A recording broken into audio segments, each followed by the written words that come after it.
What is up guys, Danny this side. So in this video, I'm going to show you how to add a bank account on Fiverr.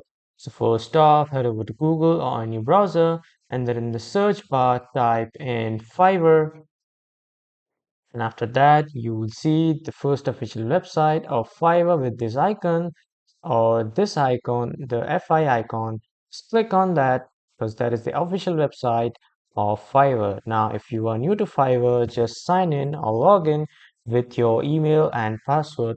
And then when you come to the profile, you just switch to the selling, not the buying.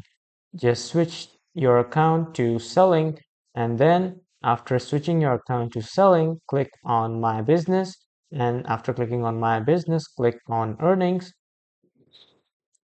After clicking on earnings, scroll down a bit,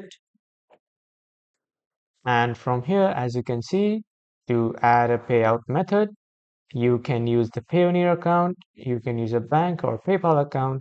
For this video, we need to add the bank account. So just select the bank account and then choose the currency that you want, and then after that click on continue. After clicking on continue, it will ask you about your phone number and then your bank account details. Just simply fill the phone number, registered phone number with your bank account, and then fill out your bank account details, and then you will be able to successfully add your bank account on Fiverr. So that was all for this video everyone. Thank you for watching.